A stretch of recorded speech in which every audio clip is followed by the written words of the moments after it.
दिल्ली के लोगों ने मध्य प्रदेश के लोगों को सकुशल उत्तर प्रदेश में प्रवेश कराया और हमारी जो सम्मानिता बहनें हमारे सामने बैठी हैं, मुझे ध्यान है मेरा घर भी बगल में है।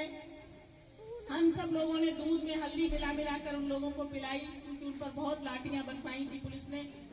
उनको भोजन की व्यवस्था बनाई और बहुत सम्मान के साथ अयोध्या की तरफ उनको कूच करने का हम सबके प्रयास से अवसर प्राप्त हुआ। हम उस गांव में बसते हैं। शिशुपाल जी शिशु, अक्सर जब मुझे कभी बड़े कार्यक्रमों में बात कहने का अवसर मिलता है तो मैं उनका भी जिक्र करती हूँ। वो हमारी उदी की पहचान है, राष्ट्रीय कवि थे और उन्होंने बहुत अच्छी कविताएं लिखकर हमारे इस छोटे से गांव को बहुत ही सम्मान दिलाने का काम किया है। मैं उनको भी नमन करती हूँ और आप सबसे यही कहूंगी, मुझे बहुत अच्छा लगता है जब हमारे गांव के बच्चे लोग कहते हैं कि उदी अब बहुत सुधर गया, बहुत अच्छे लोग हो गए। मेरा यही प्रयास रहेगा कि मेरे गांव के बच्चे अच्छे से पढ़े, आगे बढ़े, हर क्षेत्र में हमारे गांव की प्रगति करते हुए मुझे गौरवान्वित होने का अवसर प्रदान कराएं। यही मेरा आप सबसे भी अनुरोध है। मेरी सम्मानिता बहनें भी बैठी हैं। गांव का वातावरण अच्छा रहे, हम लोग सब लोग सौहार्दपूर्ण वातावरण में एक दूसरे के साथ मेल मिलाप के साथ रहे। मुझे तो कभी कोई अपना पराया जैसा लगता नहीं है। इस गाँव ने मुझे बहुत कुछ दिया है, लेकिन बहुत कुछ दिया भी है। जब अखबार की सुर्खियाँ हमारे मुन्ना भैया लिखते हैं कि उदी गांव ने बहू की लाज रखी, तो निश्चित ही गर्व से सर ऊंचा हो जाता है और ऐसा लगता है कि मेरा गांव मेरे साथ है। तो बहुत ही विनम्रता के साथ अपने गांव के बड़ों के चरणों में प्रणाम निवेदन करती हूँ, छोटों को आशीर्वाद देती हूँ और अंत में यही अनुरोध करती हूँ कि ये मेरा गाँव है। मैं भी कह रही थी प्रधान जी से कि घर का जोगी जोगना, लेकिन विधायक के रूप में दूसरी बार के कार्यकाल में काम करने का अवसर आप सबके आशीर्वाद से मुझे प्राप्त हुआ। मैं निश्चित ही आपको गौरवान्वित होने के लिए हर क्षण हर पल प्रतिपल इस प्रयास को करती रहती हूँ कि लोग उदी को जाने, उदी को समझे, हमारे बिहार के क्षेत्र को समझे, पूरी पारपट्टी क्षेत्र को समझे। अखबार वाले लिखते भी है कि विधायक जी को जब कुछ मांगने का अवसर आता है तो सबसे पहले पारपट्टी याद आती है। मेरा प्रयास रहता है कि मेरे कार्यकाल में पारपट्टी क्षेत्र का ज्यादा से ज्यादा जो भी विकास हो सकता है वो अभी आपका ये जम्मल का पुल बन रहा है, उसके लिए 299 करोड़ रुपया स्वीकृत हुआ है मेरे प्रयासों से, और इस सड़क का भी चौड़ीकरण हो रहा है।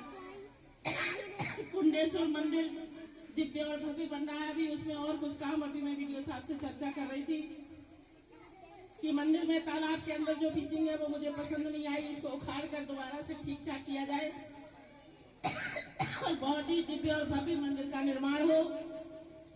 क्षेत्र में मेरे प्रयास से जो भी काम हो सकते, बाउदी रोड का भी चौड़ीकरण अभी काम चल रहा है, उस पर सतत अपने क्षेत्र की समस्याओं को सदन में उठाते हुए इस बात का प्रयास करती हूँ कि विकास के क्षेत्र में, विकास की स्थिति में हमारा क्षेत्र बहुत आगे जाए।